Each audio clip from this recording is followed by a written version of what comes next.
Todas as vezes que nós vamos fazer uma viagem de avião, quando a gente entra no avião, tem um momento que nós vamos receber um monte de advertência. Tem um monte de orientação, um monte de cuidado. Vão falar que podemos passar por alguma turbulência. Cuidado, tem turbulência. Cuidado que aterrissar, no momento de decolar, de aterrissar, são momentos de risco. Vocês têm que afivelar o cinto. E não pode fumar, trava a mesinha. E aí nós vamos recebendo várias informações. Isso está parecendo com o que Jesus está falando? Fivela o cinto. Mesma coisa, que esteja cingido os teus rins. Por que nós temos todas essas advertências quando vamos para um voo? Para que a missão seja cumprida, para que o voo seja bem feito, para que a gente chegue bem no lugar, sem nenhum problema. Isso que Jesus está fazendo aqui é a mesma coisa. Há uma proposta, houve uma proposta para cada um de nós, para que a gente fosse discípulo. Então Jesus falou, olha, vocês vão começar um caminho comigo. E para vocês fazerem esse caminho, vocês precisam de umas advertências, de alguns cuidados. Então ele fala, tende os rins cingidos, seja com a cintura cingida. Porque no mundo que estamos vivendo, é muito fácil a gente distrair. É muito fácil a gente levar uma vida superficial.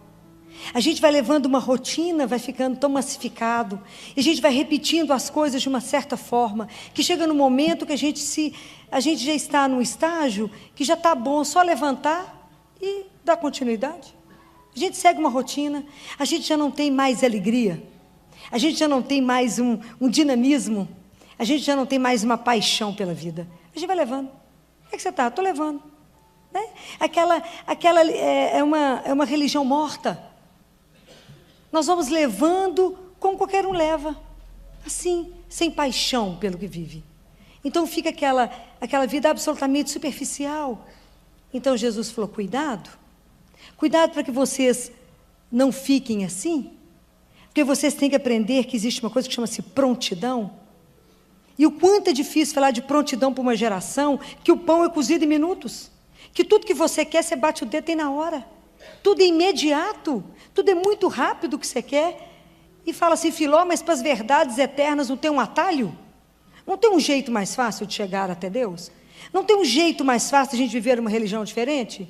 E eu digo, não tem. Há um longo caminho, por isso que ele adverte. Há um caminho. De um lado tem a eterna paciência de Deus que nos aguarda. E do outro lado temos nós, que precisamos estar atentos.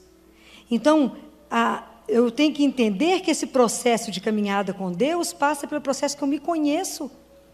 E é nesse processo, à medida que eu me conheço, à medida que eu me disponho a conhecê-lo, é que eu vou estar pronta para essa relação de amor. Essa prontidão é a chave do conhecimento, para que eu possa fazer uma relação com Deus. Senão, como é que eu vou perceber quando Deus fala?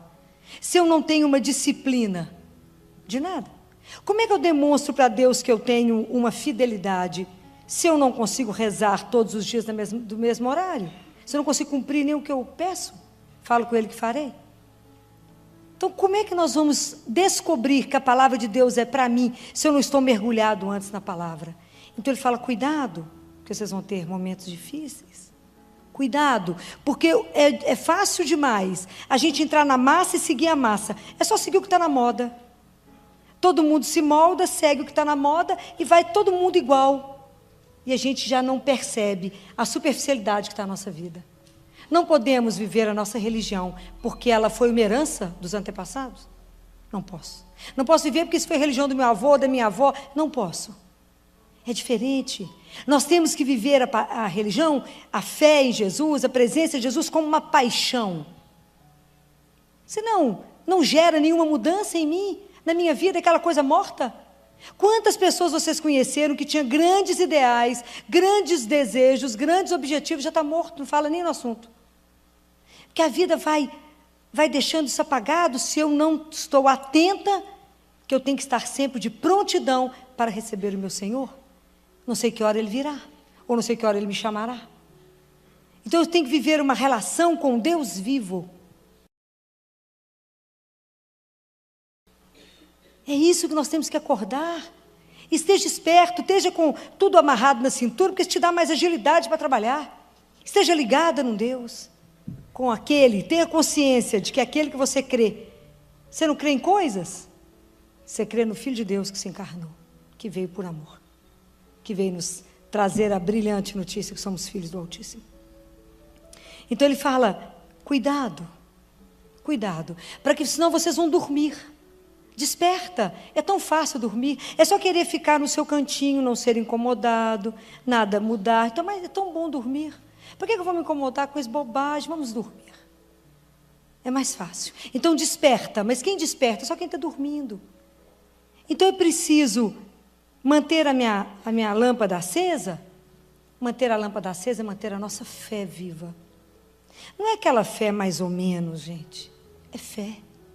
É fé que faz alguma mudança na sua vida. É fé que que contagia alguém.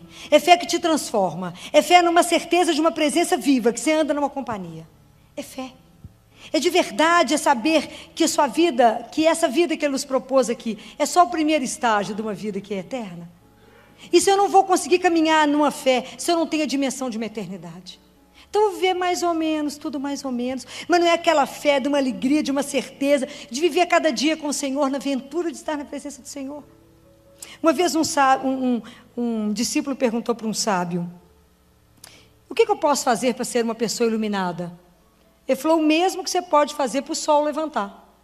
Quer dizer, nada. Então ele falou, então para que serve eu ficar fazendo exercício espiritual e rezando? Ele falou, para que você esteja acordado quando o sol nascer. Então a gente tem que ter... Por que eu tenho que rezar, Filó? Porque eu preciso viver. Eu preciso me alimentar. Eu preciso conversar com aquele que é eterno. Com aquele que é a minha fonte. Com aquele que é o Senhor. É a minha forma de estar ali alimentado. Então como é que eu vou manter a chama acesa? Como é que eu não vou perder a esperança, não vou me desanimar? Porque tem situações difíceis. Tem problemas difíceis. Tem situações que não são brincadeira de viver. Como é que nós vamos manter a esperança? Eu estou chegando agora do fórum, eu estava no fórum desde 1h da tarde, como testemunho de um processo contra um pai que abusou sexualmente de um menino. Fácil demais. Falei, Jesus, só pelo seu poder eu chego, né? Porque 7h10 eu estava diante do juiz falando. Então, não é uma brincadeira. Viver esses momentos com a família e falar, mas Deus é fiel. Deus é fiel. E vamos conseguir, se Deus quiser, que isso se resolva. Eu vi o sofrimento, vimos o sofrimento, estamos vendo. E como diz a psicanalista que estava aí do Rio, especialista em abuso, que acudiu esse menino, disse, o abuso sexual, ele é uma tatuagem marcado no coração desses meninos, dessas meninas. Isso não é uma brincadeira, isso é uma realidade que nós temos que estar acordados. E como é que no meio disso tudo a gente não desanima, Senhor? Como é que nisso tudo, no meio desse sofrimento todo, a gente mantém a esperança? Porque a nossa esperança tem um nome. Nossa esperança se chama Jesus Cristo. Ele é a nossa esperança. Ele é a certeza que a gente pode passar por tudo. Quando eu falo com vocês em fé, é a certeza de que a hora que eu estou falando com uma pessoa, de um Deus que me criou e que me alimenta. Então, como que eu mantenho isso, a lâmpada sempre acesa? Pela palavra de Deus. Eu tenho que escutar a palavra. Essa palavra tem que arder o meu coração. E quando a palavra arde seu coração, você sabe que a sua fé está sendo de novo alimentada. O nosso propósito não é acreditar em Deus, não é isso. Mas é reacender a fé. Pedir a Jesus que dê para nós o mesmo fogo que Ele deu para aqueles discípulos. Aqueles homens que não tiveram medo de nada. Nós precisamos disso de novo. Sabe aqueles discípulos de Emaús, quando decidiram ir embora? Eu falei, melhor ir embora, porque Jesus sumiu, vamos embora. E aí no meio do caminho, eles encontram Jesus, e à medida que Jesus falava, o coração deles ardia. Pois é, às vezes, quando você escutar a palavra, de novo, às vezes é uma frase, seu coração arde, você sabe que a sua fé está sendo renovada. E precisamos renovar a nossa fé onde? Na Eucaristia. Vou morrer falando isso, né? É a Eucaristia diária. É aquele Deus que nos alimenta, nós recebemos Ele vivo. É Ele que nos dá sustentação, é Ele que sustenta a nossa caminhada. E como é que vamos caminhar sem Ele? Como é que vamos manter a lâmpada acesa para servir de sinal para o meu irmão, se nem eu creio, não estou alimentado? Então eu caio na primeira coisa, eu caio. Se Ele não for o meu sustento, a minha alegria, a minha fortaleza, a certeza que a gente não está só. Eu digo isso, gente, situações reais. Porque são em momentos difíceis que você vai ver aonde está a sua fé. E as pessoas falam comigo, Filó, Jesus fez isso para poder me provar. Eu falo, não, querida. Deus não tem nada para nos provar, porque Ele nos conhece. O que em nós é desconhecido para Deus? Nada. Ele nos dá essas oportunidades para revelar para você quem você é. Você vai se descobrir, no momento de sofrimento, quem você é. Aonde está a sua fé? Você achou que já estava caminhando bacana? Ó, onde que você está? Deve ter, mais ou menos, acho que não tem um mês. Estivemos com uma criança no CTI, 9 anos de idade. Terceira cirurgia de coração. Essa criança chegou da cirurgia numa sexta-feira gravíssima, no quadro que a gente chama de choque. Insuficiência renal, evoluiu para insuficiência renal. E nós conseguimos reverter, fazer diálise, fazer hemodiálise. O rim abriu, o quadro hemodinâmico reverteu. Quando eu conversei com a família na segunda-feira da gravidade do quadro, um casal muito sereno, muito sereno. E conversamos muito na quarta-feira, falei com eles, olha, quase tudo está revertido, mas estamos começando a preocupar, porque ela não está acordando. Então, desligamos a sedação toda e ela tem que acordar. Ela precisa acordar. E ela não acordou. E aí falamos, vamos conversar, vamos fazer uma tomografia de urgência, porque temos suspeita de morte cerebral. E aí descemos com essa criança para a tomografia, pela tomografia era morte cerebral. Mas só com isso a gente não poderia afirmar, não é? Então, os residentes foram para aprender, os acadêmicos foram para aprender, foi todo mundo. E sentei com o casal, mais o neurologista, e conversamos com a família, que a possibilidade era realmente de morte encefálica. Eu nunca vi um casal tão sereno na minha vida, diante de uma notícia dessa. E aí eu falei com eles, vocês já pensaram na possibilidade de doação de órgãos? Pensem em tudo isso, que nós estamos conversando com vocês para pedir autorização para abrir o protocolo de morte encefálica. Vamos começar a fazer os testes, tem que ser feito com médicos diferentes, que não tem ligação com transplantes, tem toda uma sequência que é feita. E assim foi feito, e o casal acompanhou absolutamente todos os exames. Eles acompanharam tudo. Era um casal evangélico, um casal de extrema fé.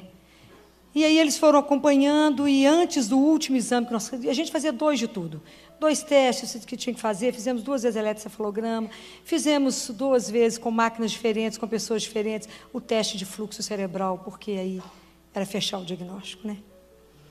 E aí, antes de fazer a última vez, conversei com eles, olha, realmente o teste não tem fluxos para o cérebro. O pai falou, doutora Filó, pois a senhora acredita que nós encontramos o diário dessa menina, que a gente não sabia que ela tinha um diário? E ele fotografou o diário e mandou para mim. Uma das páginas do diário, ela falava assim, 9 anos. Querido diário, vou internar na Santa Casa tal dia para a 3ª cirurgia do meu coração. Não sei bem o que eles vão fazer comigo, mas estou tranquila porque estou com o Senhor. Assinado, e ela colocava assinada, a SS, colocava o nomezinho dela. Na outra página, ela colocou assim, querido diário, vou enfrentar essa cirurgia como a gente faz uma prova. Quando a gente faz uma prova, a professora dá uma nota no final, não é? Pois é, aí no final Deus decide o que Ele quer. 9 anos de idade. Então, foi uma criança que já tinha uma relação com Deus, né? A última foto dela foi ela sentadinha na maca, indo para a cirurgia, com um toquinha na cabeça, dando tchau, mandando beijo. E aí, eu acho que até isso, como dizia a mãe, até isso, doutora Filó, me dá tranquilidade para poder enfrentar esse momento aqui. E um dia, eu conversando com eles lá no quarto, era um quarto isolado, todo mundo que pôde entrar, quis vê-la, foi vê-la, todos os pastores que quiseram ir rezar, foram rezar. A mãe falava, doutora Filó, mas eu ainda acredito tanto que Deus pode operar um milagre. Eu falei, não, só estou no campo da ciência. Eu não discuto o campo da fé, não é? E conversamos tanto sobre morte. Foi um casal que eu falava com os residentes, esse casal não é típico, gente, é atípico. Mas é um casal que mostrou em quem crê, que a esperança dele estava ancorada no céu. É diferente. Tinha certeza de uma eternidade. Então, um dos dias eu conversando com eles, eu falei com eles, com vocês eu posso falar esse assunto? Falei com eles, porque quem vê nós de longe conversando e rindo, falando sobre a morte, vai achar que nós somos 3 tão loucos dentro desse conto daqui. Mas é porque são os 3 de muita fé. Eu falava com eles, como diria São Paulo diante disso? Lucro é morrer. E eu falava com eles, se ela está tendo a oportunidade de conversar com Jesus, ela não vai voltar. Sabe por quê? Ele é absolutamente sedutor. Se ela encontrou com ele, ela está apaixonada, mais do que ela já era, ela não voltará. E foi lindo, porque ele, na quarta-feira, quando fechou a noite, o diagnóstico de morte cerebral, eles me ligaram. Falou, doutora Filó, realmente fechou o diagnóstico e nós decidimos que vai ser tudo doado. 7h30 da manhã, ela iria para o bloco cirúrgico. E o pai foi para levar a filha até o bloco. Onde vocês já viram contar isso? Isso não existe. Chegou lá de manhã cedo, eu levei ele lá para ver a criança. Aí lá, quando a gente estava lá, eu falei com ele, despeça dela, passa a mão, beija. É o último abraço daqui. Teremos outros. Essa é a fé, não é? Aí ele me dizia, doutor Filó, agora eu quero conversar sozinho com a senhora. Eu falei, Senhor, o que será que eu aprontei dessa vez? Vamos lá para aquela sala. Eu falei, vamos para aquela sala. Aí ele falou comigo assim, doutora Filó, a gente precisa caminhar na vida com gratidão. Então agora eu só quero agradecer. Pela forma como vocês conduziram, pela verdade de tudo, pela forma como vocês deixaram a gente participar, pela ética de vocês, por tudo que vocês fizeram. Muito obrigado. E agora eu queria colocar a senhora, como eu não posso fazer a oração pelo CTI inteiro, eu quero colocar a senhora diante de Jesus para rezar pelo CTI inteiro, para agradecer. E pedir a Ele que vocês continuem sendo um canal de graça. Vocês podem imaginar o estado que eu fiquei. Quando eu voltei para dentro do CTI, toda manchada, o pessoal falou, o que aconteceu? Eu falei, depois conversamos. Isso é muito raro, mas isso eu estou contando para vocês, para que vocês entendam o que é uma atitude de fé. Isso é uma atitude de um casal que não triscou em nenhum momento. E o pai falou, doutora Filó, ela foi só um presente, é tudo emprestado, não é? Eu falei com ele, é tudo um empréstimo. Voltou para casa. Viveu os 9, voltou para casa, veio como um anjo, deu um beijo, e depois vamos encontrar de novo. Isso se chama fé. É essa fé que eu estou convidando vocês a viver. É essa fé que, apesar disso, nos move numa alegria. É essa fé que nos sustenta diante do sofrimento, diante das dificuldades. É dessa fé que eu estou falando. Eu não estou falando de fé mais ou menos, não. Senão nós não vamos tirar nenhuma, qual Jesus falou. Senão a nossa fé vai continuar menos que um grão de mostarda. Nós temos que ter ousadia na nossa fé, afirmar que Deus é vivo, que Deus faz as coisas, que Ele está presente e não está morto. Nós morremos de medo de afirmar isso, porque não cremos no nosso coração, não temos a audácia que teve esses homens do Antigo Testamento. Vocês conhecem a história de Gideão? Sou encantada com ele. Deus pega aqueles que nem acham que não vai dar nada. Deus Pai chamou Gideão. Gideão, vem cá. Ele falou, Senhor, eu não, deixa eu contar. Eu sou o último lá de casa. Eu não. Ele falou, você mesmo. Mas é que não tem jeito. Não, Gideão, é você mesmo. Então você vai ter que combater ele com outro exército. Busca uns homens para você fazer um exército. Lá foi Gideão. Quantos homens você arrumou, Gideão? Isso é Deus Pai conversando com Gideão. 32 mil. Uai, que tanto? Senhor, mas lá sabe quantos são? 135 mil. Importância não, Gideão, estou com você. Senhor, mas lá é 135, aqui tem 32, tem gente demais, Gideão. Não, tem muita gente. Pode mandar 22 mil embora. Senhor, lá é 135 mil. Pode mandar embora, fica só 10 mil. Senão eles vão achar que você ganhou por tanto de gente. Eu estou com você. Eu estou com você, Gideão. Agora que você está com 10 mil, você vai pegar seu exército, vai dar água para esse povo. Coloca eles aqui diante do rio, e você, Gideão, vai observar como é que esses homens tomam água. E você irá escolher somente os que deitarem e tomar água igual o cachorro.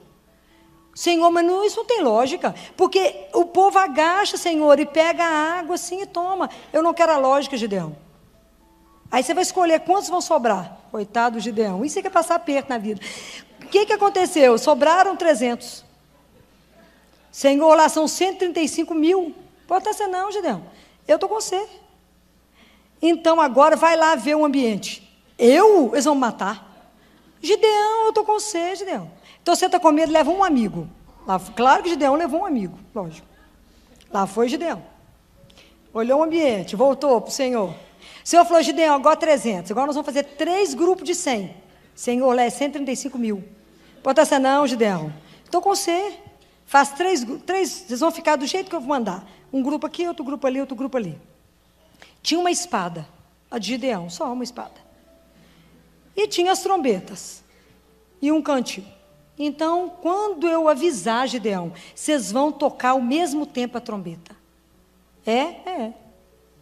Então Deus trabalhou com eco. E os 300 tocaram ao mesmo tempo as trombetas. Quando eles tocaram, o exército inimigo ficou desorientado com o barulho. Achou que era gente demais. Eles ficaram tão desnorteados que entraram em batalha com eles mesmos, mataram eles mesmos. Gideão levantou a espada e falou, ganhei. Fez o quê? Nada.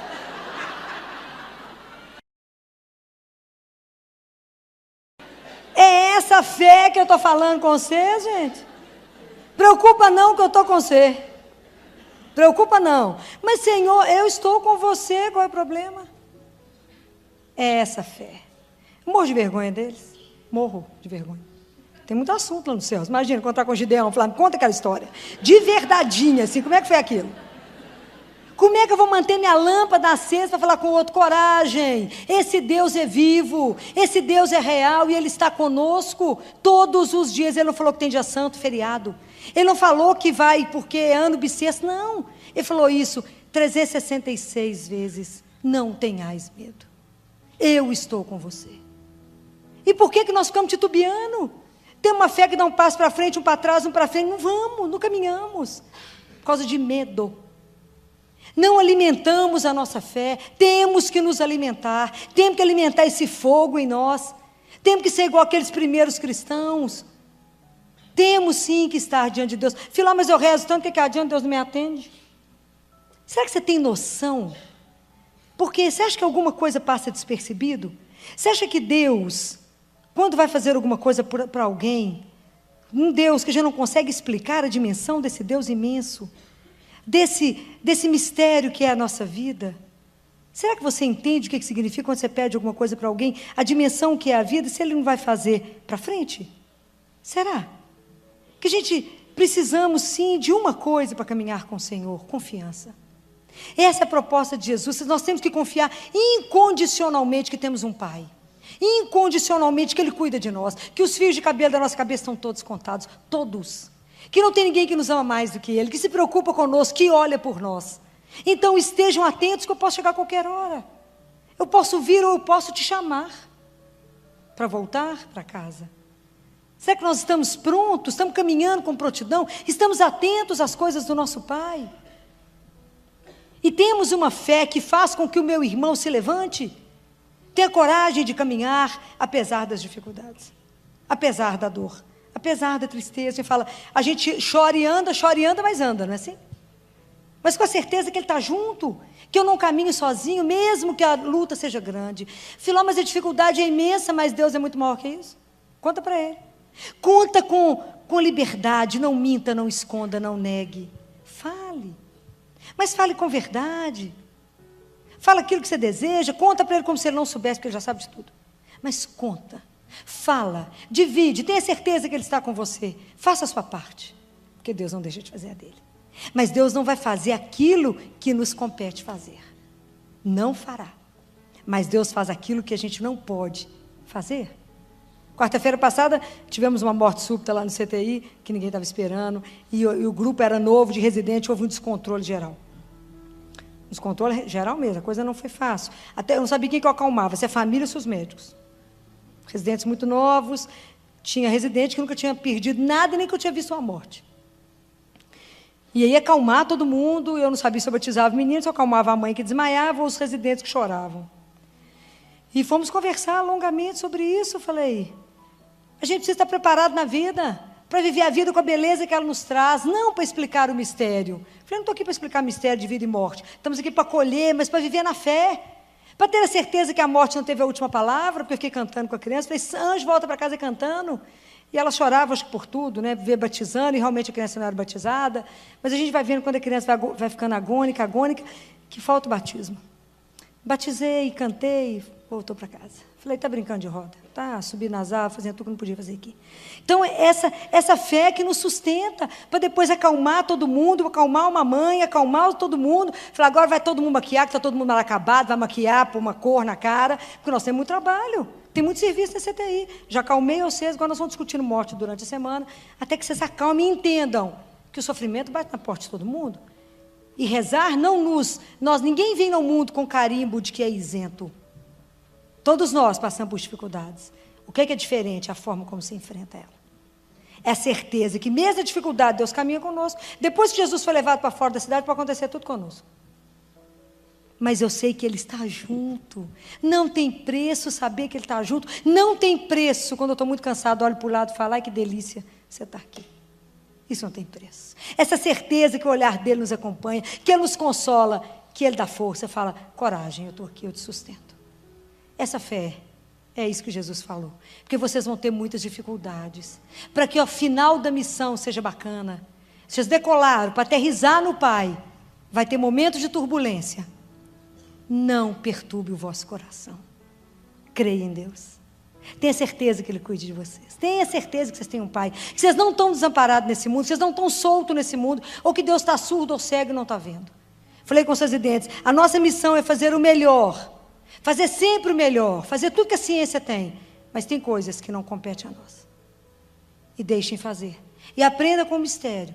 E pensem sobre isso. E falei com todos eles. Nunca pensaram na morte? Deita no caixão todo mundo. O que, filho? Deita. A melhor coisa é experimentar a morte. Deita no caixão para vocês poderem ver o que é morrer. Como é que vocês estão deixando a vida? Porque a gente é muito cheio de ilusão. Um dia, porque nós ficamos no hospital achando que nada nos acontece. Um dia nós cuidamos de quem está aqui. Outro dia eles vão cuidar de nós. Outros vão cuidar. Não se iludam. Não se iludam.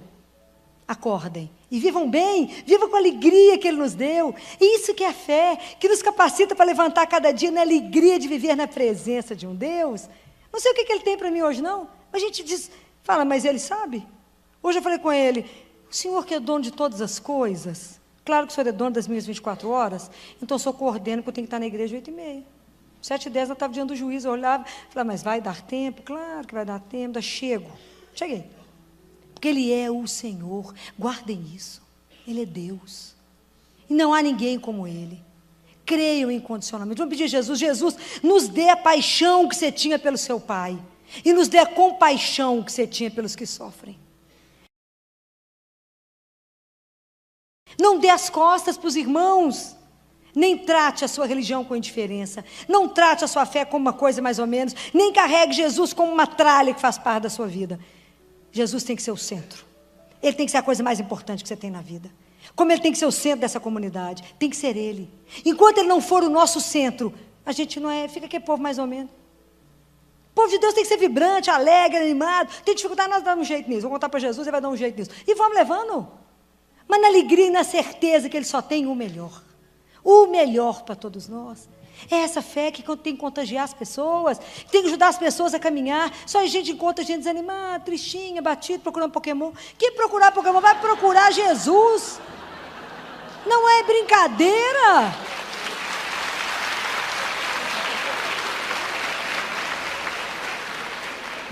Quarta-feira passada eu voltava da comunidade de Betânia. Eu e meu marido, a gente voltava da comunidade de Betânia.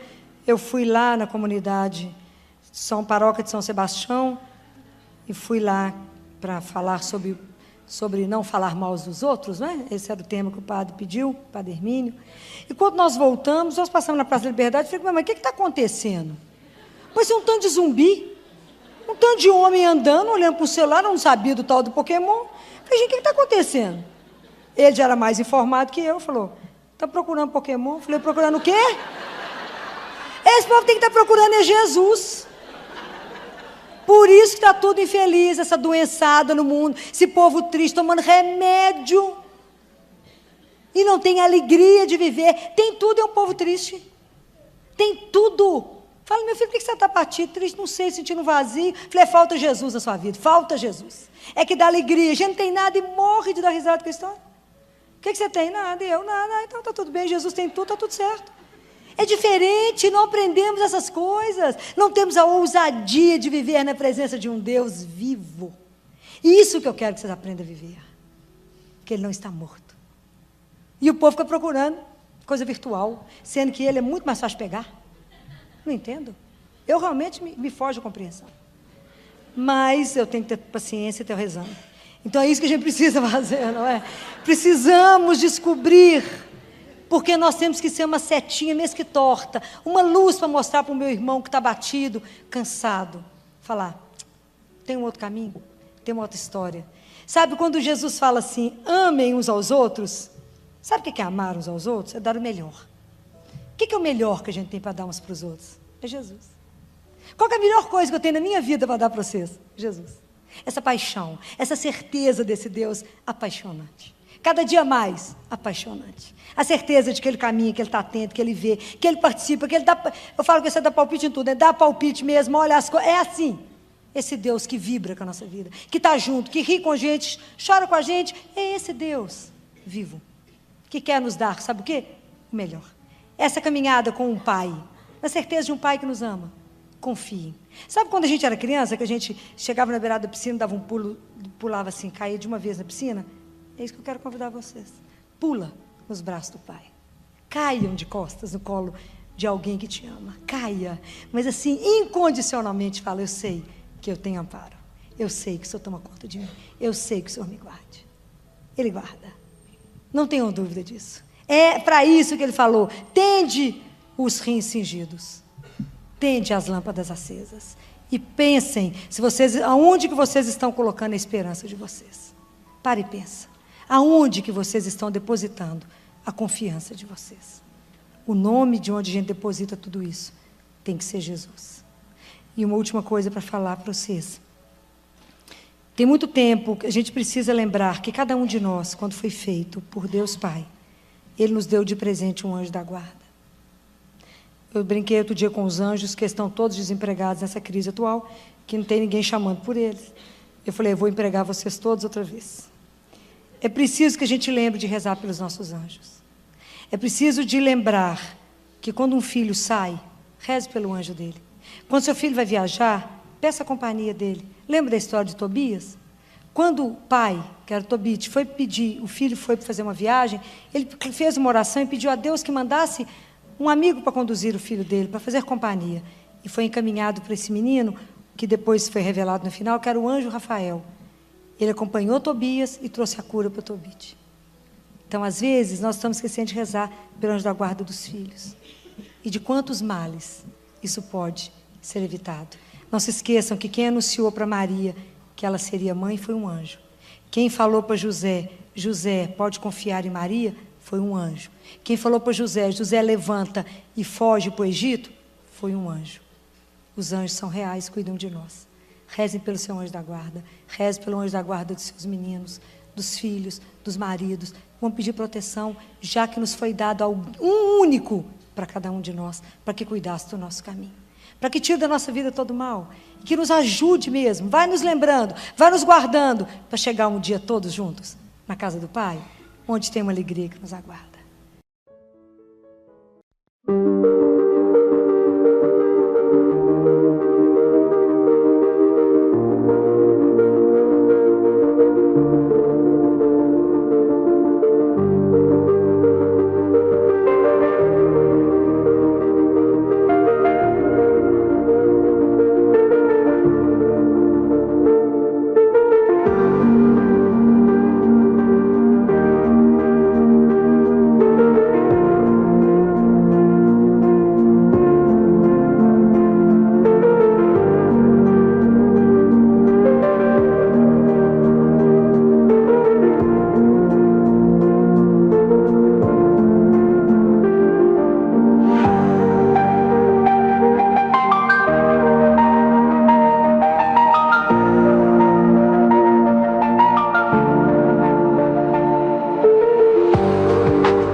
Cracks in the pavement trace our steps.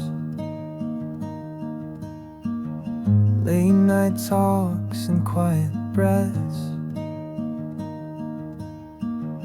You smile like the world stood still.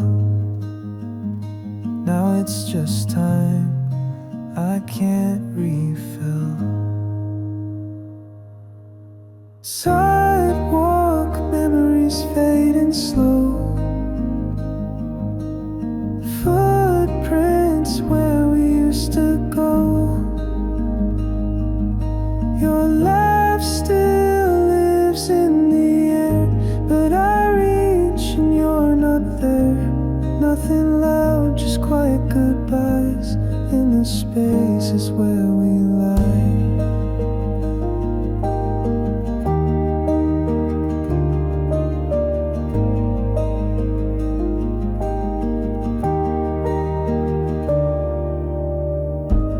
Found a photo in my coat,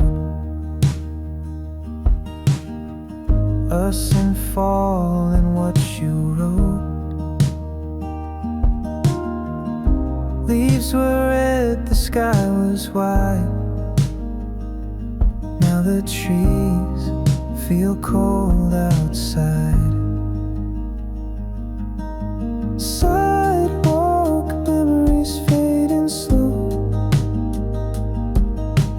Footprints where we used to go. Your laugh still lives in the air, but I reach and you're not there. Nothing loud, just quiet goodbyes in the spaces where we lie.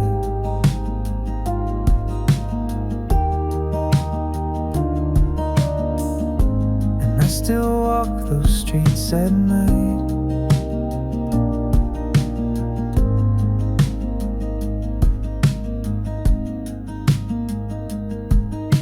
Sidewalk memories fading slow. Footprints where we used to go. Your